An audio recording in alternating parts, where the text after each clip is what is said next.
Assalamualaikum warahmatullahi wabarakatuh.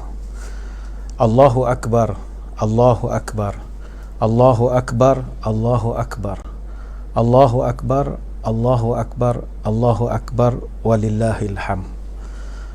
Bismillahirrahmanirrahim. Alhamdulillahi rabbil alamin. Wassalatu wassalamu ala asyrafil anbiya'i wal mursalin wa ala alihi wa sahbihi ajma'in. Na'udzu bi kalimatillahi tammati min syarri ma khalaq. Bismillahilladzi la yadurru ma'asmihi syai'un fil ardi wala fis sama' wa huwas samiul alim.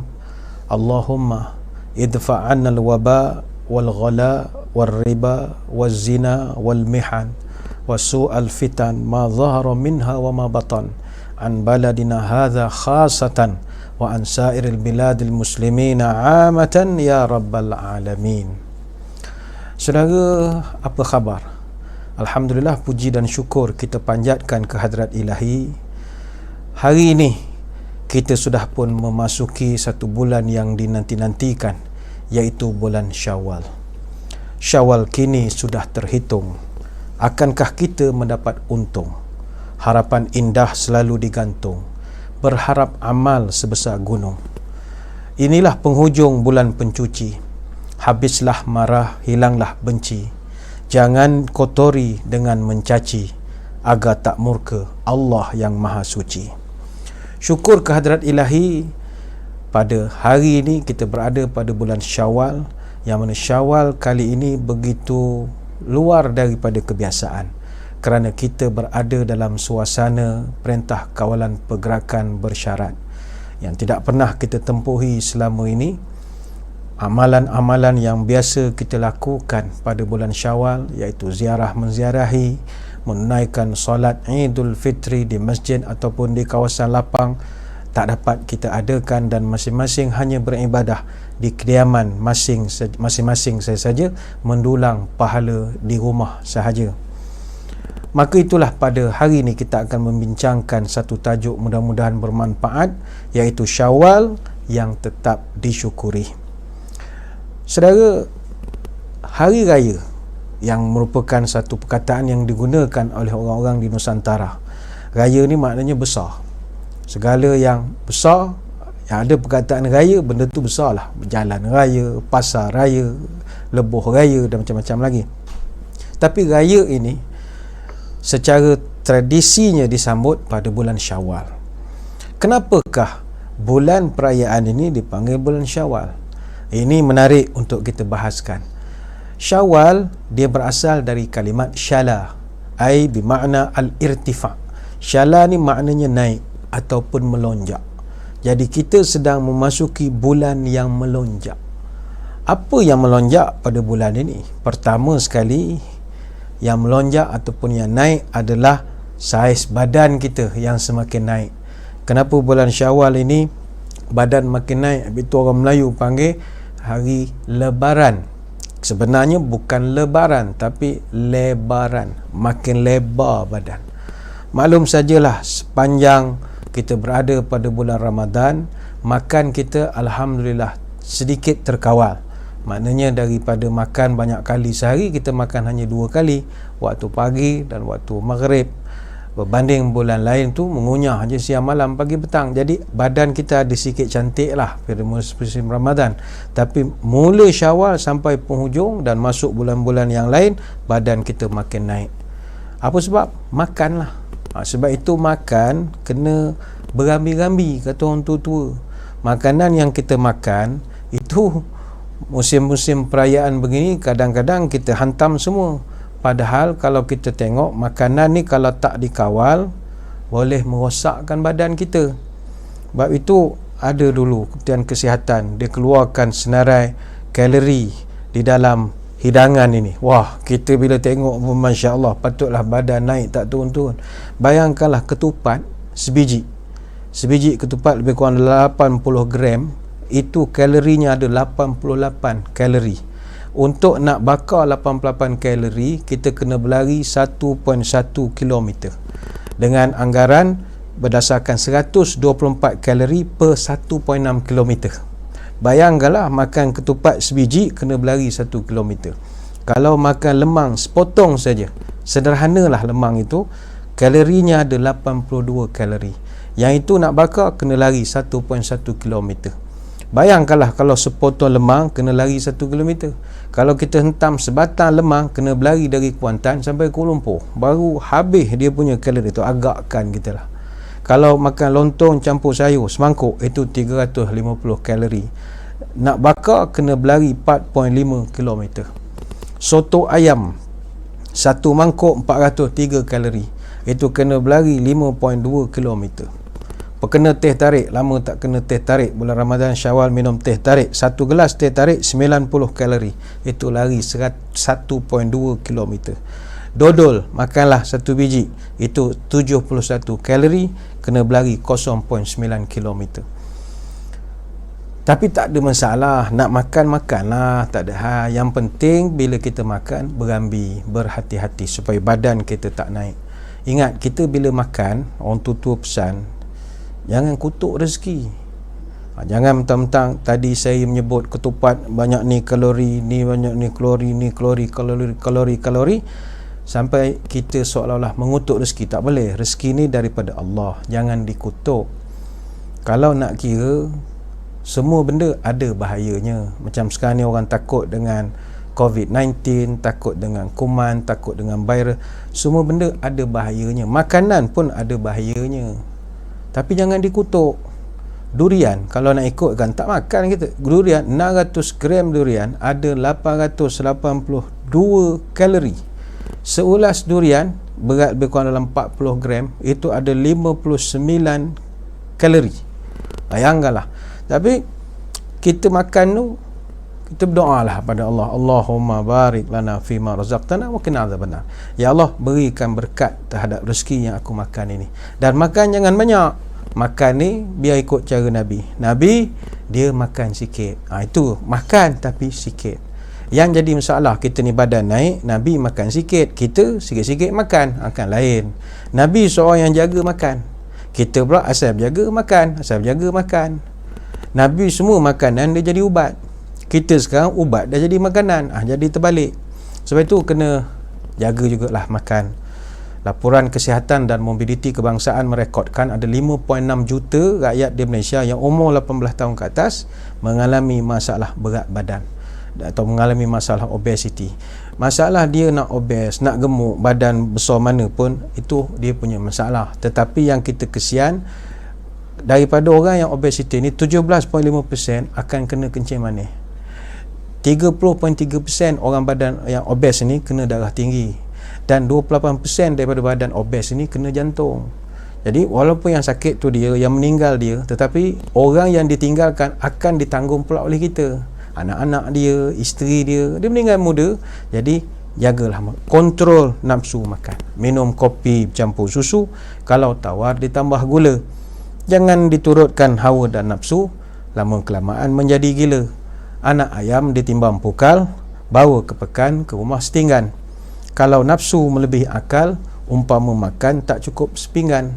Tanam bunga dalam pasu, bunga melati si bunga pandan. Jangan diturut hawa dan nafsu, kelak nanti binasa badan. Jaga makan. Yang penting jangan kutuk. Kemudian bila makan, jangan lupa baca bismillah. Walaupun benda ni kecil, tapi sangat memberi kesan pada kesihatan kita. Lepas itu ada satu hadis, Nabi pernah menyebut, inna syaitana yastahillu ta'ama alla yuzkara smallahi alaihi. Sesungguhnya syaitan akan menghalalkan makanan yang tidak disebut nama Allah kepadanya. Hadis Bukhari. Jadi bila kita sebut nama Allah, bismillah, mudah-mudahan segala kejahatan pada makanan tu akan lari, mudah-mudahan. Jadi ini yang pertama, kita tak ulah panjang lah. Yang penting, kata ulama, syala bermakna irtifa'. Irtifa' itu naik berat badan. Satu. Yang kedua, ini kita nak cerita. Naik yang kedua dalam erti kata Syawal adalah iman yang naik taraf. Iman dia telah meningkat. Iman ni tuan-tuan, dia ada masa turun, ada masa naik, ada masa stabil. Baik itu iman ni, ada hari dia okey, macam pergi ke Mekah, sebab vibes kita semua suasana ibadah, jadi kita punya iman ada sikit kuat. Tapi kalau pergi tempat-tempat yang, pergi Bangkok, pergi Jakarta, pergi Batam, pergi tempat-tempat yang tidak ada environment agama sangat. Bukan tak ada agama di situ, environmentnya tidak ada, jadi iman kita sikit turun sikit. Pergi London lain imannya, pergi ke Mekah lain imannya, jadi iman ni dia naik turun. Sebab itu orang yang berjaya graduate di dalam Madrasah of Ramadan, bila dia graduate nanti, dia punya iman naik taraf. Bila dia naik taraf, jadilah imannya tu seperti orang fitrah, balik kepada asal. Sebab itu raya kita dia panggil Aidil Fitri. Aidil maknanya kembali atau balik semula, fitri fitrah maknanya bila kita grad daripada Ramadan, balik jadi orang fitrah. Apa makna fitrah? Fitrah ini kalau dalam bahasa muda kita panggil default factory setting. Kalau dalam barang-barang, terutamanya handphone, kita ada factory setting. Yang mana kalau kita klik pada factory setting itu, telefon kita akan balik seperti setting mula-mula keluar daripada kilang. Kita dapat handphone, bila kita dapat, dia ada dia punya yang dia dah tetapkan, bunyinya macam mana, rupa dia segalanya dah ditetapkan. Kita ada selera kita, sudah pasti kita tukar ringtone, kita tukar lagu apa yang kita minat, kita punya gambar-gambar masuk. Lepas tu kita pun banyak WhatsApp group, orang ni hantar berita, orang ni hantar gambar, ucapan raya saja saya ingat semua group hantar. Berapa berat telefon kita. Jadi lama kelamaan telefon kita jadi bengong. Bila telefon bengong, tekan nombor 3 keluar nombor 8, tekan nombor 7 keluar nombor 6, tekan A jadi B, tulis biar betul jadi biar betik, nak pergi masjid pergi masjid. Dia dah start pening. Caranya kita hantar ke kedai, baiki. Sebenarnya kalau kita klik pada factory setting, dia akan setting balik, reset, jadi semula seperti asal beli. Tapi risikonya hilang habis kita punya data-data kalau tak ada backup. Makanya manusia pun sama. Mula-mula fitrah dia diciptakan submission to God, sembah Allah. Tapi sebab bila dia lama duduk di dunia, ada maksiat sikit, ada cinta dunia sikit, musuhan sikit, hasad dengki sikit, lama-lama dia punya iman jadi kotor, karat. Datang Ramadan, cuci balik tarawihnya, jaga niatnya, jaga kejujuran, amanah, dia canai balik iman. Masuk balik Syawal, dia balik factory setting. Ini dia maksudkan kembali kepada fitrah. Dia setiap perkara ada fitrah dia, ada peringkat awal permulaan penciptaan ada. Kita ambil contoh mudah, gelas. Apakah fitrah gelas diciptakan? Gelas tujuan dicipta adalah untuk alat minum. Itu tujuan dia. Tujuannya untuk digunakan sebagai alat minum. Maka fitrah sebiji gelas adalah sebagai alat minum. Maka apakah gelas boleh digunakan untuk sebagai alat mandi? Boleh atau tidak? Boleh. Tapi apa risikonya? Pertama, gelas akan cepat rosak. Kenapa dia cepat rosak? Sebab dia tak diciptakan sebagai alat mandi. Yang kedua, kita yang menggunakan gelas sebagai alat mandi pun tak selesa, sebab dia bukan dicipta untuk itu. Maka samalah manusia, dia ada sunnatullahnya, dia ada fitrahnya. Tapi bila dilanggar, lama-lama rosak. Maka itu sebab bila masuk Syawal, kita akan balik semula kepada fitrah. Maka disebabkan kita telah kembali kepada fitrah, di sinilah kita meraihkannya dengan penuh kesyukuran. Syukur, alhamdulillah, bergembira. Sebab itu kata Dr. Yusuf Al-Qardawi, sunat hukumnya kita bergembira dalam 6 situasi ataupun keadaan. Pertama, ketika berada pada hari raya, sama Aidil Fitri atau Aidil Adha. Kita faham ramai di kalangan saudara-saudara kita yang sedang sedih, gundah gulana menyambut Aidil Fitri dalam keadaan tidak dapat balik kampung, tak dapat mudik lebaran, tak dapat berkumpul bersama ibu bapa, adik-beradik, saudara mara seperti yang kita amalkan pada tahun-tahun yang lalu. Pasti kita ada kesedihan. Ya, itu tak dapatlah kita nak menolongnya. Namun jangan sampai mencacatkan syukurnya kita ada pada bulan Syawal ini. Jadi tetap kena gembira juga. Mungkin ada yang sedang bersedih kerana kehilangan orang-orang tersayang. Tahun lepas dia beraya dengan kita, bersalam dengan kita, tapi tahun lepas dia meninggal lepas raya, jadi tahun ni dah tak ada dia. Ya, itu pun kita tak boleh bantu, tak boleh ubah takdir itu. Tapi jangan sampai tidak bergembira. Sunat hukumnya bergembira pada hari raya. Yang kedua, sunat bergembira ketika menghadiri majlis perkahwinan. Sama ada perkahwinan orang atau kita sendiri yang berkahwin, mesti gembira, sunat, sebagai manifestasi kesyukuran. Yang ketiga, sunat gembira jumpa orang yang dah lama tak jumpa, reunion, jumpa balik orang-orang yang kawan-kawan masa sekolah rendah, masa tadika, sunat bergembira. Yang keempat, sunat bergembira ketika pergi ke walimah ataupun apa-apa kenduri-kenduri yang orang buat, kita pergi mesti ada gembira. Yang kelima, majlis akikah, sunat gembira. Dan yang keenam, ketika melihat lahirnya seorang bayi ataupun tengok bayi yang baru lahir, sunat kita bergembira.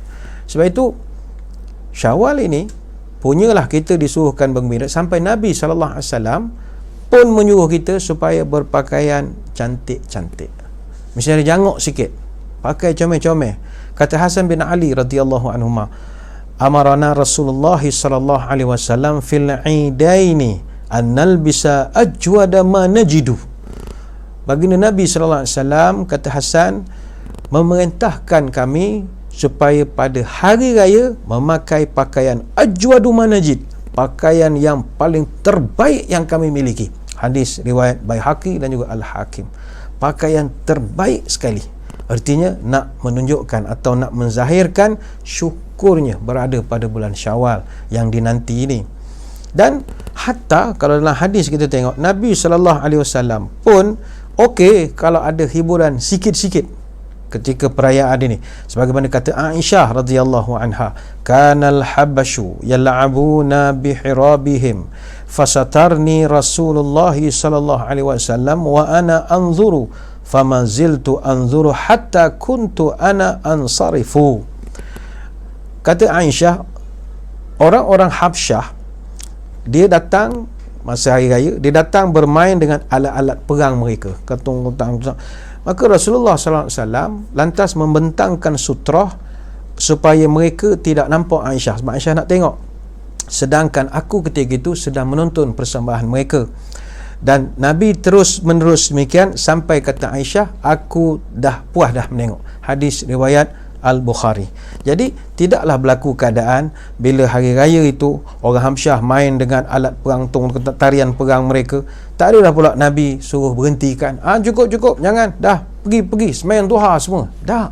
Mana kita buat tarian perang boleh, tak ada masalah, tetapi jangan jadikan ini lesen, ataupun hadis ini jangan jadikan sebagai satu lesen untuk kita bersukaria tak tentu arah. Itu tak boleh. Bersukaria tak tentu arah tak boleh. Ada dulu kita dapati masyarakat kita tanya raya buat joget lambak, ramai-ramai lagu orang putih. Benda macam tu tidak menghormati falsafah Syawal. Sebab falsafah Syawal ni dia ada falsafah kehambaan di sebalik sambutannya. Hamba yang bersyukur, bukannya tuan yang bersyukur. Sebab itu kata Umar bin Abdul Aziz, laisal aidu liman labisal jadid, innamal aidu liman khafa yaumal wa'id. Hari raya ini bukanlah untuk disambut hora-hore oleh orang-orang yang memakai pakaian baru, tetapi raya ini adalah untuk orang yang takut dengan hari pembalasan. Ini orang yang paling layak untuk bersyukur dan bergembira menyambut Syawal. Kata dia lagi, laisal aid liman rakibal mataya, innamal aidu liman tarakal khotaya. Raya ni bukan nak disambut oleh orang-orang yang hanya kenderaannya cantik, keretanya wah, bukanlah dengan berkilat, bukan golongan itu, tetapi untuk orang yang telah liman tarakal khotaya, orang yang telah berjaya melalui hari-harinya tanpa melakukan kesalahan dan dosa. Laisal aid liman tabtakh bil aud, innamal aid litaibil ladzi la yaud. Raya ini juga bukanlah hanya untuk orang yang mewangi-wangikan dirinya, tetapi khusus juga untuk orang yang telah bertaubat dan tak akan kembali kepada kesilapan dia yang lama. Kata dia, laisal aid liman tazayyana bi dzatid dunya, innamal aidu liman tazawwada bi zadit taqwa. Laisal aidu liman nazara ila anwa'il alwan, innamal aidu liman nazara ila jamalir rahman. Panjang lagi lah kata-kata daripada Umar bin Abdul Aziz.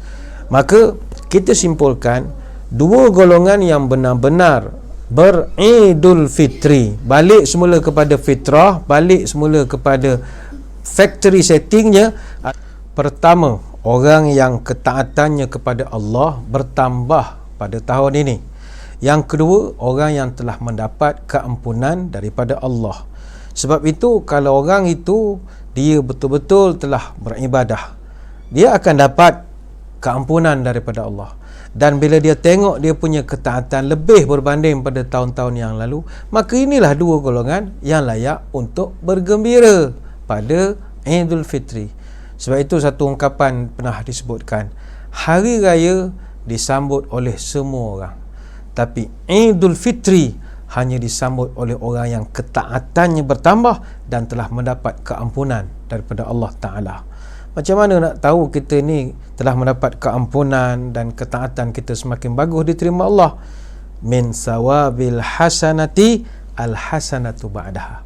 Tanda kebaikan diterima adalah kebaikan yang dibuat melahir pula kebaikan yang lain. Itu tandanya. Sebagai contoh, sepanjang bulan Ramadan kita berpuasa. Masuk Syawal kita teruskan lagi berpuasa.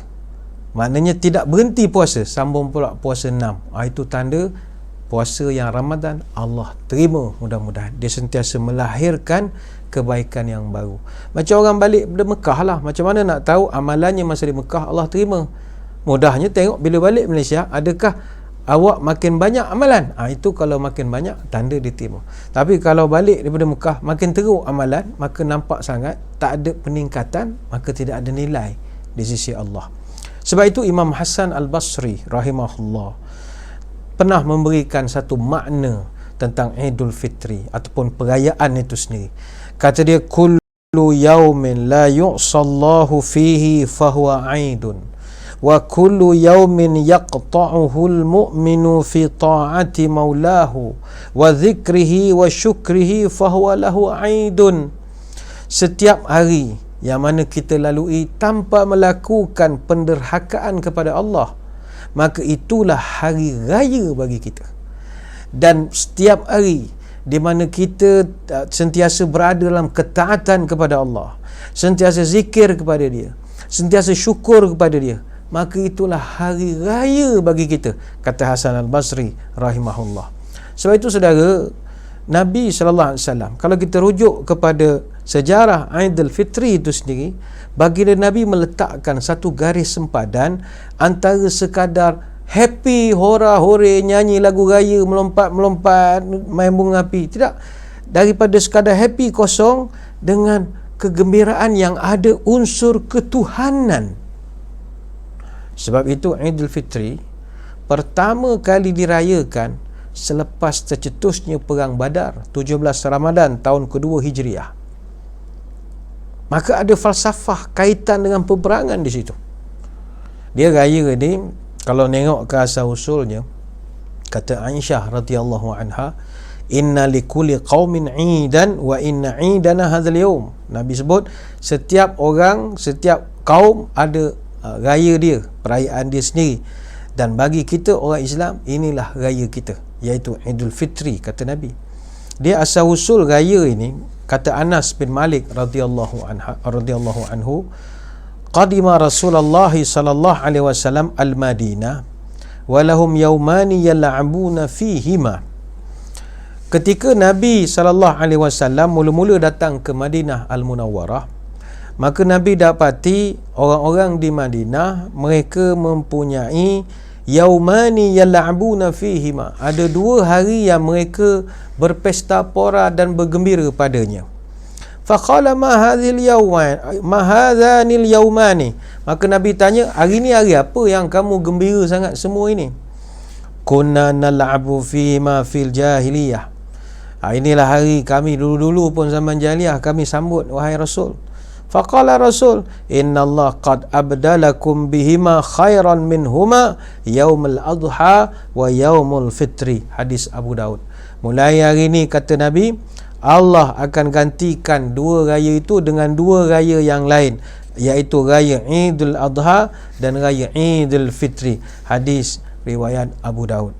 Maka dalam sejarah, apakah dua raya yang disambut oleh orang Yasrib atau Madinah ketika itu? Dia, tuan-tuan, jauh sebelum ajaran Islam datang, masyarakat Arab dia dah pun memiliki dua raya, iaitu dia panggil Nairuz dan Mahrajan. Mereka sambut Nairuz dengan Mahrajan ini dengan pesta pora, dengan fiesta, tari menari, menyanyi, berjoget, makan, kenduri sampai mabuk-mabukkan, begitulah. Maka Nairuz dan Mahrajan inilah yang dia sambut secara turun-temurun. Berdasarkan sejarah, Nairuz dan Mahrajan ini merupakan tradisi hari raya yang berasal dari zaman Parsi kuno. Perkataan Nairuz itu sendiri berasal daripada bahasa Koptik, iaitu Niyara'u, maknanya sungai. Bahasa Koptik ni maknanya orang-orang Mesir lama. Jadi penambahan Auz, Nairuz itu berlaku kerana pengaruh Greek, maka jadilah Niaruz. Lepas itu di Mesir, masa saya kebetulan di Mesir dulu, memang ada satu gereja namanya Saint Tekla Haymanut Coptic Orthodox, terletak di Iskandaria atau Alexandria di Mesir. Tiap-tiap tahun pada 11 September, gereja ni akan sambut Coptic New Year yang mereka dakwa sebagai kalender pertama di dunia, bermula daripada tahun 4241 before Christ, sebelum Masihi. Jadi sambutan ni sampai sekarang disambut orang Arab. Jadi dipanggil Blessed Coptic New Year, Feast of El Nairuz. Dan mereka meraihkan kedatangan bulan baru, dipanggil Taud. Dia dalam Taqwim Al-Masri, kalender Mesir lama, mereka ada 12 bulan tersendiri. Kita ada Muharram dan macam-macam, ada Januari, Februari. Dia ada Baba, Hatur, Qiyah, Tuba, Amshir, Baram, Had, Baramudah, Bashan, Ba'unah, Habib. Dia ada nama-nama bulan-bulan mereka. Ini cerita zaman purba kala lah. Masih ada tradisi itu sampai sekarang.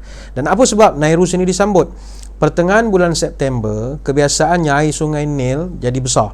Jadi mereka adakan ritual supaya air itu tak jadi musibah. Jadi apabila Parsi memerintah Mesir tahun 542 sampai 405 sebelum Masihi, mereka jadikan upacara ritual tepi sungai Nil ini sebagai permulaan tahun Parsi. Jadi Nairuz dalam bahasa Parsi makna the new year. The new year. Itu Nairuz. Sambutan tu masih ada sampai sekarang. Mahrajan adalah perayaan juga. Mahrajan ni maksud festival ataupun fiesta ataupun pesta. Dan sampai sekarang masih dibuat. Masih dianjurkan khususnya oleh gereja-gereja yang Maronite Catholic Church. Masih lagi mereka raikan. Khususnya dibuat semasa ataupun selepas mereka celebrate the feast of the Assumption of the Blessed Virgin Mother. Meraihkan peristiwa Maria diangkat pergi ke syurga. Dan tahun ni dia akan buat antara 15 Ogos sampai 28 Ogos tahun 2020. Jadi sebab itu masih lagi diadakan sambutan-sambutan. Dan inilah sambutan yang Nabi datang dulu, Nabi tengok, wah, kata Nabi, kita tukar.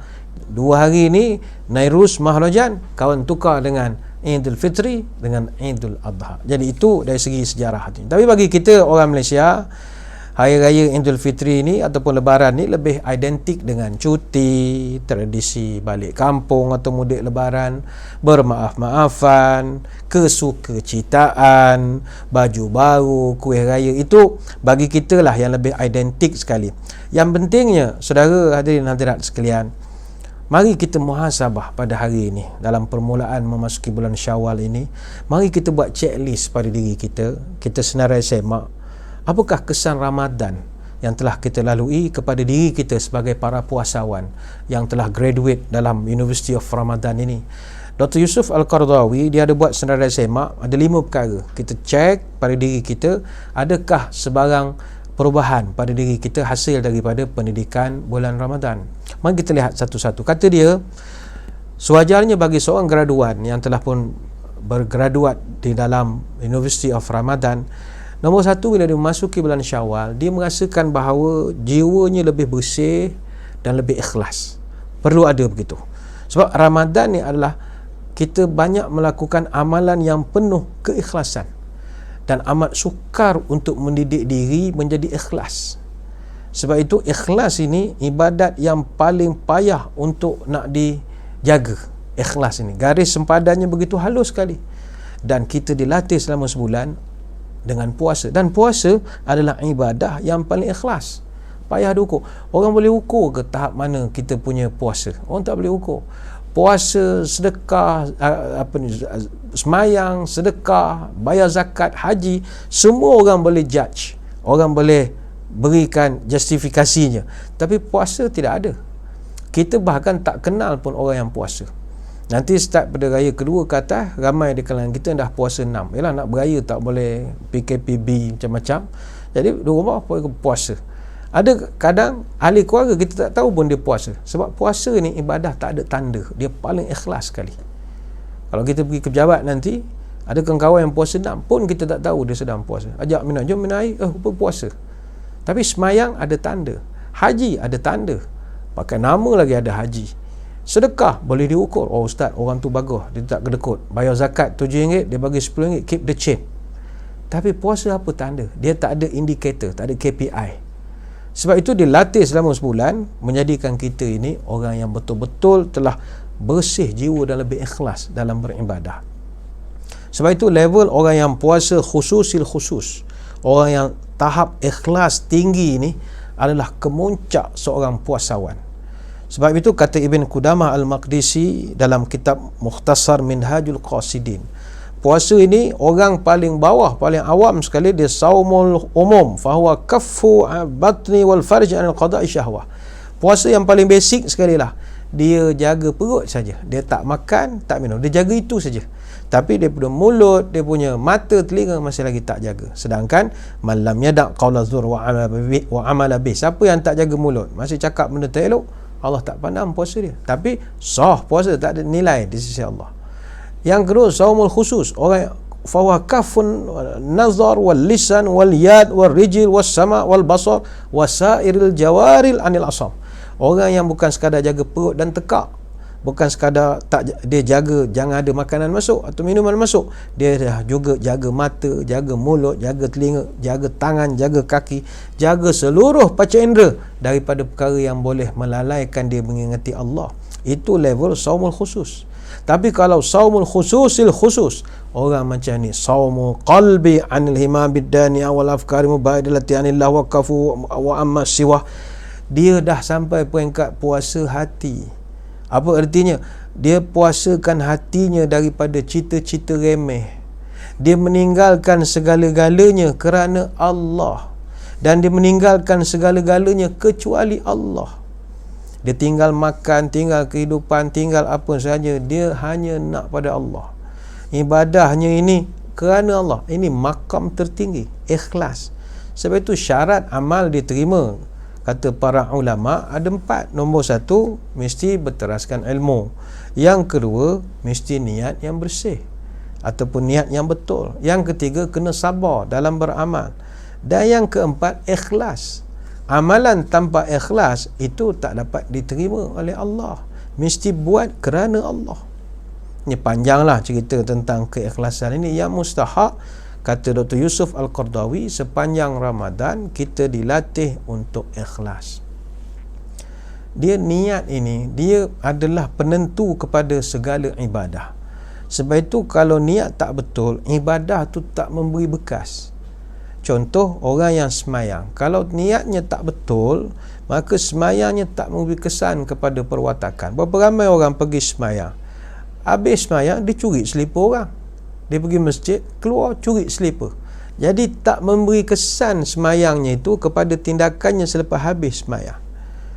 Ada orang pergi haji, tapi balik pada haji molek pakai seluar pendek kulu kilir pergi ke bandar, tak memberi bekas pada dia. Kenapa jadi begitu? Kerana barangkali niat itu tak betul. Baik itu ikhlas duduk pada niat.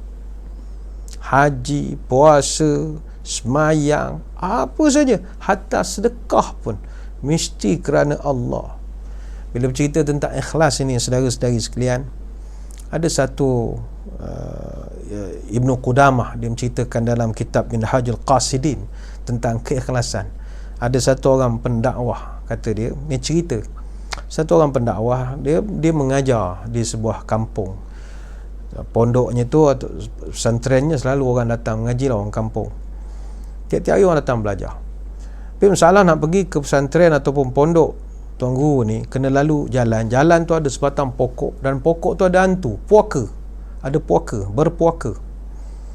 Jadi ramai anak murid yang diganggu, kena ngusik, kena apalah. Cerita pada Tuan Guru, Ustaz, kita orang dah tak tahan, Ustaz tolonglah selesaikan, buanglah hantu tu apa semua. Dia kata tak apa Ustaz. Dia kata esok saya uruskan, insyaAllah. Dia pun pergi. Dia pergi bawa parang, baca doa, keluar jin, besar punya jin. Dia pergi dekat jin tu, dia tarik janggut. Jin, engkau kalau kacau lagi anak murid aku potong leher kau. Jin ni takut, kata tolonglah Ustaz, saya bukan nak kacau anak murid Ustaz, saya nak berkawan saja. Saya baik, saya dengan Ustaz ni pun saya nak berkawan. Kau boleh, saya nak belajar, saya tak ada nak buat jahat. Tolonglah Ustaz, saya nak berkawan. Jadi kata Ustaz ni, tak ada kau kacau anak murid aku marah. Kata jangan Ustaz, lepas ni saya tak kacau lagi, bahkan saya akan nak buat baik dengan Ustaz. Saya janji hari-hari saya sedekah RM50 pada Ustaz. Ni buat contoh bahasa kita lah. Saya sedekah RM50 pada Ustaz. Jadi Ustaz ni pun, orang nak bagi RM50, okey lah, tak ada masalah, dia pun lepaskan. Hari esok Ustaz ni habis semayang, memang ya, dia selak sejadah tengok ada RM50. Jin ni bagi betul. Esok semayang, buka tengok sejadah di bawah, ada RM50 lagi. Dah sempat RM100 dah. Suka dah Ustaz ni. Hari ketiga tengok, ada lagi RM50. Seminggu tu hari-hari dapat duit. Sukalah dia. Anak murid dia pun tak kena kacau. Masuk minggu kedua, dia tengok bawah sejadah, tak ada dah RM50. Dia kata ni jin ni nak menipu aku ni. Esok dia cek, tak ada. Masa itu pula anak murid dia kena kacau balik dengan jin. Dia dah start nak marah. 3-4 hari duit tak ada. Anak murid asyik kena kacau, mengadu pada dia. Dia kata tak apalah, saya pergi uruskan. Dia bawa parang, dia pergi jumpa hantu ni balik. Jin keluar. Jin keluar dengan action saja. Ada apa Ustaz? Dia dah tak takut lagi dah. Jin, kenapa kau kacau anak murid aku? Jin tu boleh tanya, apa masalah kalau saya kacau? Ustaz kata, kau kalau samseng aku tebas leher kau sekarang. Jin tu kata, Ustaz nak tebas. Ingat saya takut sama Ustaz. Ustaz ni pun heran, apasal kau tak takut dulu, kau macam-macam merayu? Apa jawapan jin? Ni walaupun jin yang cakap, boleh ambil dia punya pelajaran. Dia kata, Ustaz, first time, ni bukan cakap orang putih, nak mudahkan cerita ya. First time Ustaz datang dulu, Ustaz ikhlas kerana Allah. Memang Ustaz nak marah saya sebab saya ganggu anak murid. Tapi second time sekarang yang Ustaz datang, bukan sebab Ustaz marah saya sangat. Ustaz marah sebab saya tak hantar duit RM50. Betul tu pun tidak? Ada terdetik sedikit, jin ni menipu aku, dah 100.5 tak dapat 3 hari ni. Jadi Ustaz ada marah sikit pasal duit. Maka Ustaz punya penampilan, saya tak takut dan tak gerun sekarang ni. Ini cerita daripada Ibnul Qudamah dalam kitab Minhajul Qasidin. Entah benar atau tidak cerita ni, kita tidaklah pasti, tetapi memberi satu pelajaran. Ikhlas sangat mustahab. Ada satu kisah tentang Imam Hasan Al-Banna rahimahullah. Imam Hasan Al-Banna, dia kalau lepas ceramah, dia akan turun daripada pentas, dia akan kemas kursi di bawah, sama yang penonton duduk, dia akan lipat kursi, susun kursi, sampai urus dia panitia tegur, kata Ustaz jangan ni, kita dah ada belia apa semua yang akan uruskan. Kata dia, awak jangan nak menghalang saya ibadah. Belum pasti saya di atas pentas ceramah tadi, percakapan saya ikhlas kerana Allah. Mungkin apa yang saya cakap macam nak menunjuk saya ni cerdik daripada awak, mungkin saya nak menunjukkan saya lebih pandai daripada awak, mungkin menunjuk saya lebih baik daripada awak. Jadi ada sikit niat tak betul. Maka biar saya nak buat entah inilah amalan yang dipandang oleh Allah Subhanahu Wa Taala. Bayangkanlah. Begitu juga kisah Syekh Abdul Qadir Al-Jalani rahimahullah. Syekh Abdul Qadir Al-Jalani ni, dia orang sufi. Dia kalau berceramah, tak ada poin, tak ada soal kitab tebal-tebal, tak ada. Dia cerita dia pergi mancing, dia cerita dia berjalan masuk kebun, tapi orang merau-rau menangis, insaf. Dapat hidayat, masuk Islam pun ada. Sampai setengah orang cerita Syekh Abdul Qadir Jalani kalau ceramah, orang meninggal pun ada. Terlampau sampai ke hati cerita. Padahal dia cerita benda biasa je. Sampai anak dia jadi heran. Anak dia ulama besar. Anak dia satu hari tanya pada ayah dia, ayah, saya heran, ayah pergi mengajar melenggang je, tak ada cerita, tak ada benda cerita, pergi mancing, cerita jumpa ikan begitu, tapi orang menangis meraung. Saya bawa kitab mengajar bagai-bagai, haddatsana anni, haddatsana macam-macam kitab, tapi kadang orang Seorang bangun pegang perut, seorang bangun pegang perut, adalah keluar 2-3 orang. Orang menengok jam, kejap menengok muka saya, kejap menengok jam, bila lah ustaz nak berhenti. Boleh nampak orang tu tak apa dah lambatnya nak, wallahu a'lam ni bila macam tak selesa. Tapi ayah cerita tah benda-benda orang menangis merau-merau. Apa rahsia? Kata ayah dia, wahai anak ndeku, barangkali awak mengajar orang, awak ada tak ikhlas pada Allah. Barangkali awak mengajar orang ni, awak menunjuk orang ni banyak ilmu. Kalau contoh awak ada master, ada PhD, awak nak tunjuk orang ni ada doktor. Kalau awak ni lama duduk di tanah Arab, awak nak tunjukkan awak lama sangat duduk dengan orang Arab. Kalau ni anak-anak semua baik, awak nak menunjuk awak lah paling pandai mendidik anak-anak. Jadi perasaan itu menaknya kepada orang. Sedangkan kita ni hanyalah fakir miskin yang mengharapkan rahmat dan belas pada Allah. Ini cerita tentang keikhlasan. Sebab itu ikhlas ni benda susah, benda payah. Maka dalam Ramadan kita dilatih untuk jadi mukhlisin, orang yang ikhlas. Sewajarnya memasuki Syawal, makin mantap kita nak melakukan sesuatu dengan lebih ikhlas lagi. Itu yang pertama, checklist Dr. Yusuf Al-Qaradawi. Yang kedua, kata beliau, orang yang memasuki Ramadan, yang benar-benar berkesan Ramadannya itu, memasuki Syawal, dia akan dapati fizikalnya bertambah sihat dan jiwanya amat bahagia selepas 30 hari berpuasa. Dia jadi lebih sihat lagi. Dan dari segi kesihatan itu kita tak dapat nafikan. Syukur Alhamdulillah, selama 30 hari semua organ-organ gastroenterologi kita telah berehat cukup baik. Rehatnya itu selepas bekerja keras selama setahun. Bayangkan perut ni kalau umpama kilang, perut dengan rembesan hidrokloriknya, kerjanya nak memecahkan protein, pom pam. Kemudian small intestine, dia nak serap pula nutrisi itu tadi. Kolon dengan pergerakannya dia akan mengeluarkan sisa-sisa makanan pula menerusi rektum, seterusnya ke saluran anus. Dia ada pula distribute ke sini. Perut ni bekerja. Kita pula jenis ngunyah tak berhenti-berhenti. Memang perut tu kerja kilang. Duduk. Bayangkanlah kalau kilang tak berhenti-berhenti, apa perasaannya? Punahlah barang-barang jentera di dalam itu.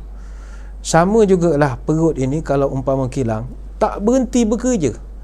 Makan, rehat sekejap, baru dia distribute, ngunyah lagi, uruskan lagi dia punya rembesan hidroklorik macam-macam. Tapi bila Ramadan, hampir 14 jam sehari, kita bagilah dia berehat sedikit. Maka munasabah memasuki Syawal lebih sihat lagi. Sumu tasihu, puasalah kamu, nescaya kamu akan sihat. Jadi kata Yusuf Al-Qaradawi, wajar memasuki bulan Syawal kita menjadi lebih sihat berbanding sebelumnya. Kita berdoalah dalam suasana kita berada pada pandemik wabak sebegini, kita menjadi lebih sihat lagi, khususnya fizikal kita. Itu yang kedua. Yang ketiga, kata Dr. Yusuf Al-Qaradawi, orang yang puasawan yang berbekas Ramadan di dalam jiwanya itu, masuki Syawal, dia akan dapati gelora nafsunya itu menjadi agak kendur, syahwatnya menjadi sedikit kurang. Yang bertambah adalah kegairahan beribadah. Dari segi kehendak itu dah semakin kurang. Apa sebab? Nafsunya dah dijinakkan. Sebab itu kata Imam Al-Ghazali, nafsu ini dia macam kuda liar. Kuda liar ini kalau kita nak tewaskan dia, jangan bunuh dia, kita jinakkan je. Bila kita jinak, dia boleh dimanfaatkan. Sebab manusia kena ada nafsu, tak boleh bunuh. Kita tak boleh bunuh nafsu. Tinggal dunia, duduk atas gunung mana, tak. Kita tetap berhidup. Hiduplah dengan nafsu itu, tapi kita pandai-pandai nak menguruskan. Sebab itu kata Imam Al-Ghazali, nafsu ni bagaikan kuda liar. Caranya kita jinakkan dia. Macam mana nak jinak? Buat dua perkara. Pertama, kata dia, jangan bagi dia makan, jangan bagi dia kenyang. Bila dia lapar, dia lembik, dia reti basa. Kalau dia kenyang, dia melengkar je kerjanya. Yang kedua, bebankan kuda itu dengan barang supaya dia tak terginjil-kinjil melompat. Bila bebankan dengan barang, maka dia diam sikit. Maka dalam konteks manusia ataupun nafsu, pertama, banyak akan puasa. Bila banyak akan puasa, dia akan potong kehendak yang banyak. sebab kita kepenatan, keletihan, dehydrate dan macam-macam lagi. Yang kedua, bebankan nafsu itu dengan memperbanyakkan ibadah. Banyakkan ibadah.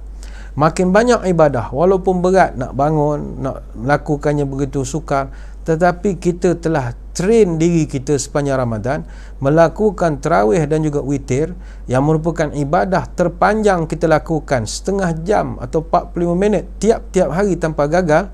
Itu adalah mekanisme latihan untuk memberatkan nafsu supaya dia tak melompat-lompat. Sebab itu puasa memang boleh mendidik nafsu. Itu confirm dalam hadis. Nabi pernah menyebut, ya ma'syaras syabab, man istata'a minkumul ba'ah falyatazawwaj wa man lam yastati' fa alaihi bisawm fa innahu lahu wija.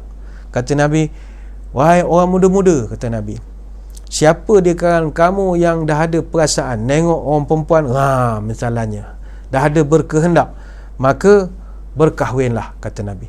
Wa man lam yastati', tapi kalau kamu tak mampu. Kenapa tak mampu? Kerana masalah ekonomi, masalah kesihatan, kena kuarantin misalnya. Fa alaihi bisawm, maka hendaklah kamu berpuasa.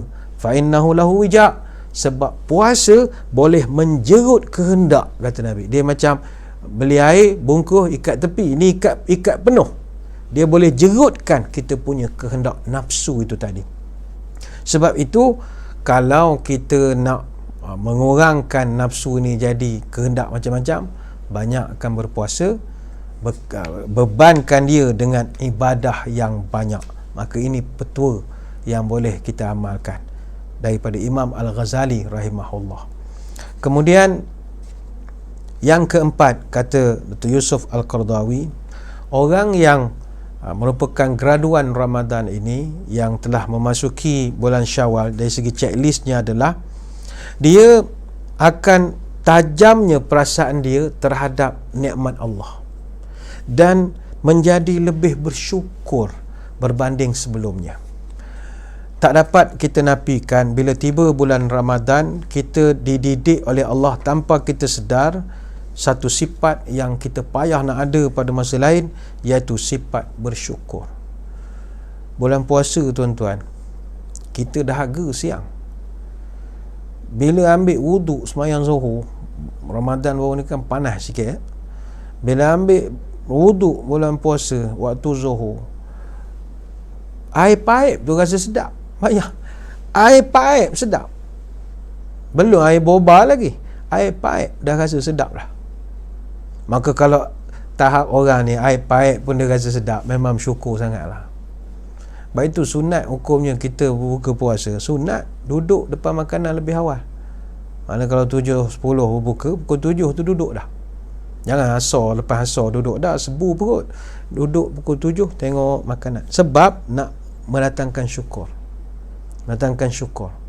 Bila kita makan tu, Masya Allah, kita rasa nikmatnya kerana bersyukurnya. Kita dah lapar berbelah-belah jam, dapat makan tu kita rasa syukur. Perangai ni, sifat ni kalau pindah bawa ke bulan Syawal dan bulan seterusnya, jadilah kita orang yang sangat menghargai dengan nikmat, walau apa pun yang Allah Ta'ala berikan. Sebab itu salah satu daripada sifat orang-orang yang berpuasa ini, dia panggil sifat qanaah. Apa makna qanaah? Qanaah ni sifat merasa cukup apa yang ada. Dia rasa bolehlah, apa-apa pun boleh. Ni qanaah. Orang qanaah ni dia lawan dia tamak. Orang qanaah ni merasa cukup. Orang tamak tak pernah cukup. Orang qanaah ini kalau tak dapat apa yang dia suka je apa yang dia dapat. Itu sifat orang qanaah. Tapi orang tamak tak. Tamak ni, kalau kita je kod jawi pun, ta, mim, ain, tamak. Pada tulisan sudah membayangkan maksud. Ta ada satu mulut, mim mulut yang kedua, ain atasnya ada mulut, kemudian ain tu perutnya buncit. Mana dia ngap, dia kenyang seorang. Dia makan kiri, kanan, depan, belakang, dia kenyang seorang. Itu orang tamak. Dia dapat projek, dia sapu semua. Lupa nak bagi orang ni, lupa nak bagi ni sedekah. Dia bantai ke din subur. Itu tamak. Orang qanaah, dia merasa cukup apa yang ada. Dan puasa bulan Ramadan memang didik kita jadi orang yang merasa cukup ialah apa yang ada. Merasa cukup. Sebab itu kadang bulan Ramadan kita ni ngalahkan budak-budak, macam-macam berangan nak berbuka. Tengok rancangan masak dalam TV, orang tu buat popiah basah, teringat popiah basah. Tengok rancangan masak ayam percik, nak ayam percik. Tak tahu nak masak, order, orang pun hantar ke rumah. Order makanan penuh, Put Panda hantar, Grab Put penuh atas meja, COD semua. Azan, Allahu Akbar, Allahu Akbar. Dia ni tadi dah berdendam dah. Tengok murtabak, oh murtabak sedap, jaga 7-10 kah kuntang kah dulu. Tengok iChannel, Allah channel sedapnya. Dia sibuk nak makan. Tapi bila azan berkumandang Allahu Akbar, Allahu Akbar, dia ikut sunnah Nabi dulu lah. Makan kurma dulu, makan puak, makan sepotong. Minum air suam dulu, minum gugu. Minum air suam segelas, kena kurma sepotong, menyandar dah. Kenyang pula dah, kata dia. Di mana pergi kehendak yang begitu banyak tadi? Dia nak itu, nak ini, nak makan itu, makan ni. Kenapa tiba-tiba kehendak ini boleh hilang begitu saja? Di situ Allah Ta'ala nak mengajar sifat qanaah. Hei manusia, inilah perangai engkau selama ini. Dalam hidup engkau terlampau macam-macam perkara yang engkau berajak, engkau hendak. Nak itu, nak ini, nak rumah, nak kereta, nak projek, nak kaya, nak naik pangkat, nak banyak betul kehendak. Macam tadi lah, nak makan itu, nak makan ni, nak minum. Kehendak banyak. Dan Allah Ta'ala tak ada masalah untuk meluluskan permohonan. Tak ada masalah. Allah serba maha. Mau nak apa? Aku beri. Mau nak kaya? Aku beri. Mau usaha? Aku beri. Aku beri belaka. Tetapi pernahkah kau fikir, hai manusia, adakah semua yang kau nak itu kau perlukan ataupun tidak? Pernahkah engkau terfikir? Tengok, kau tadi nak makan macam-macam, semua ada atas meja. Tapi bila aku bagi rezeki, cukup segelas air dengan sepotong kurma, kenyang ataupun tidak?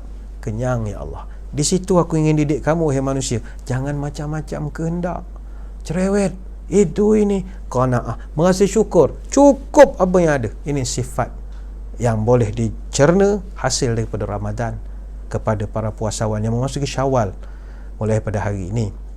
Itu yang keempat. Yang kelima, kata Dr. Yusuf Al-Qardawi, checklist puasawan yang memasuki bulan Syawal ini adalah gabungan daripada 4 checklist ataupun senarai semak ini. Maka puasa itu membawa seorang puasawan itu menjadi lebih bertakwa lagi. Bukan sekadar jadi takwa, lebih takwa lagi. Puasa itu dah menjadikan kita takwa, tapi bila semua perkara ini digabungkan menjadi lebih takwa lagi. Seperti dalam Quran, Allah Ta'ala menyebut siapakah golongan manusia yang berjaya dalam hidupnya. Allah Ta'ala sebut dalam surah Ali Imran ayat yang ke-200, ya ayyuhalladzina amanusbiru wa sabiru wa rabitu wattaqullah la'allakum tuflihun. Dalam ayat ini Allah Ta'ala ada sebut beberapa peringkat. Pertama, wahai orang-orang yang beriman, isbiru. Apa nama? Isbiru ni maknanya tahan diri kamu dari buat maksiat. Tahan diri kamu. Makna sabar bukan sabar dengan musibah, tapi sabar dari buat maksiat. Contoh, kita pergi ke luar negara, tengok orang perempuan tepi jalan goda kita, pai kita pai goda macam-macam, masaj, kita sabar, tahankan kehendak. Jangan aku ni orang baik-baik, aku orang sembahyang, tak boleh. Ini orang berjaya, kata Allah Ta'ala. Dia berjaya bersabar dari melakukan maksiat. Yang kedua, wasabiru, orang yang bersabar dalam melakukan ketaatan. Baru-baru ini dalam bulan Ramadan Al-Mubarak, berapa ramai orang berpeluh-peluh kerana tak pernah hayat menjadi imam. Kali ini jadi imam bukan sekejap, sebulan jadi imam. Dah tak tahu nak baca surah apa. Tapi Alhamdulillah, minggu pertama tu pening sikit, minggu ni sekarang dah terror dah, tak ada masalah. Siap boleh baca khutbah dah sekarang ni. Mentang-mentang raya di semayang raya di rumah, dah boleh baca khutbah. Alhamdulillah. Artinya dia bersabar dalam melakukan ketaatan dan akhirnya dia dapat kejayaan. Bersabar dalam melakukan ketaatan. Sebab itu dalam surah Taha ayat 132, wa'mur ahlaka bis-salati wastabir 'alaiha. Perintahkanlah keluargamu mendirikan semayang dan bersabarlah dalam memerintahkan semayang itu. Surah Taha ayat 132. Maknanya dalam melakukan ketaatan juga ada kesabaran. Sabar itu subur, enggak sabar masuk kubur. Sabar. Tu yang kedua, sabiru. Yang ketiga Allah Ta'ala gunakan warabitu. Apa makna rabitu? Dia banyak melakukan kebaikan dan dia mengikut kebaikan itu dengan kebaikan yang lain. Sentiasa ada melahir dan memberanakkan kebaikan demi kebaikan demi kebaikan. Maknanya dia buat kebaikan tak cukup sekadar itu, sentiasa ada lagi dan lagi sampai kita tak ada lagi. Itu sifat orang yang berjaya di sisi Allah. Macam tadi kita ulang lagi, puasa 6 jangan tinggal. Sebab puasa 6 walaupun dia hanya sunat saja, tapi dia adalah manifestasi orang yang warabitu, orang yang mengikat kebaikan dulu dengan kebaikan yang baru. Dia tetap melakukan ibadah. Bulan Ramadan dia jadi imam. Bulan Syawal, takdirlah kita bulan Jun nanti PKPB ditamatkan. Takdirnya ditamat kalau tak ada fasa yang lain. Masjid dibuka. Orang yang dia masih lagi ada rabitu, dia masih tidak meninggalkan menjadi imam pada keluarganya. Mana ke masjid dia pergi, dia balik pula semayang pula dengan keluarga, jadi imam lagi. Ataupun ada hari dia pergi holiday, tidak ke masjid, di hotel, musafir, singgah di R&R, dia tetap menjadi imam. Artinya tidak berhenti setakat Ramadan. Perbuatan-perbuatan baik itu, Rob itu banyak buat kebaikan dan melahirkan kebaikan lagi. Dan di penghujungnya Allah Ta'ala sebut wattaqullah, orang itu bertakwa. Dan takwa itu mencakupi semua perkara tadi, iaitu dia isbiru wasabiru warabitu, gabungannya menjadilah takwa. Sebab itu takwa itu sendiri, kata para ulama, kata bijak pandai, dia terdiri daripada 4 huruf: ta, qaf, waw, ya. Taqwa, tawadu', maknanya menjadi orang yang rendah diri, orang yang tidak sombong, walaupun memiliki pangkat, kedudukan, gelaran, kursi empuk, jawatan, kekuasaan apa saja, dia tetap down to earth, ya, merendah diri. Yang kedua qaf makna qanaah, tadi kita cerita syukur, merasa cukup saja dengan apa yang Allah Ta'ala kurniakan. Ini sifat orang-orang yang bertakwa. Waw ni wara' maknanya dia, wara' ni makna al-ikhtiyat, berhati-hati, hidupnya berhati-hati, makan hati-hati, minum hati-hati, dia sentiasa berhati-hati, percakapan hati-hati, berita yang didengar dia hati-hati betul ke tidak. Dia sentiasa ada al-ikhtiyat, sentiasa berambi, bercermat saja dia dalam menerima sesuatu atau nak melakukan sesuatu. Dan ia adalah yakin. Apa makna yakin? Yakin dengan bantuan Allah. Kita sepanjang Ramadan, kalaulah tidak kerana yakin, belum tentu kita dapat melalui Ramadan. Berapa ramai di kalangan kita pada bulan biasa, kalau dia tak makan, tak sarapan pagi atau tak brunch, tak breakfast come lunch, pukul 10, pukul 11 tak makan lagi, boleh angin sampai ke kepala, perut ni tendang angin, jadi boleh jadi angin, berdenyut kepala dia, tak makan. Tapi akui, berapa orang kalangan kita Ramadan baru ni yang terlepas sahur? Ada miss sahur, tidur lewat pukul 3, pukul 4 pagi, layan Netflix macam-macam, dah terlepas sahur. Bangun dah subuh pun terlepas dah, pukul 8, pukul 9 baru bangun. Kita pun garahkan diri berpuasa. Padahal bulan lain, kalau pukul 10 tak makan tu dah pening kepala. Tapi kita sahur tidak, elok puasa berbelas jam, sampailah pukul 7 suku. Macam mana kita boleh buat begitu? Yakin pada Allah. Kerana kita puasa bukan kerana perintah kerajaan sebenarnya PKP, tidak. Saya ingat kalau kerajaan mengarahkan setiap rakyat Malaysia hendaklah berpuasa sepanjang tempoh pergerakan kawalan pergerakan, saya ingat tak ada orang yang ikut, engkar semua. Sebab makan adalah hak manusiawi. Habis yang kita tak makan ni kerana apa? Kerana Allah. Bila kita buat kerana Allah, Allah jaga kita. Ini keyakinan. Digabungkan semua ini dalam the School of Ramadan, fakulti ikhlas, fakulti yakin, semua dalam sekolah Ramadan. Maka jadilah kita orang yang yakin pada Allah. Ada kawan-kawan kita yang jenis tak boleh minum air, mesti bawa kereta, kalau tak ada makanan mengantuk. Elok bulan puasa. Kenapa jadi begitu? Kerana dia yakin. Lepas itu kita berbuka, kita baca Allahumma laka sumtu wa bika amantu wa ala rizqika aftartu. Tuhan, aku tak makan ni sebab engkau saja, kerana engkau telah beri keyakinan pada aku. Maka inilah sifat orang takwa. Maka sidang penonton, hadirin hadirat yang dirahmati Allah sekalian, moga-moga dengan 5 muhasabah diri yang telah digarisbawahkan oleh Dr. Yusuf Al-Qardawi, yang memberikan kita senarai semak checklist berkenaan kesan Ramadan kepada para puasawannya ketika memasuki bulan Syawal, mudah-mudahan adalah pada kita setiap yang beliau telah senaraikan itu. Sekadar itulah sembang-sembang kita pada kesempatan kali ini. Saya mengucapkan ribuan terima kasih kerana atas sentiasa memberi sokongan dan sudi bergabung dengan kami di dalam ceramah-ceramah yang telah diaturkan, khususnya di sepanjang Ramadan Al-Mubarak baru-baru ini. Sekali lagi, bagi pihak kami mengucapkan selamat menyambut Hari Lebaran. Stay home raya, stay safe raya, minal aidin wal faizin, kullu am wa antum bi alfi khair.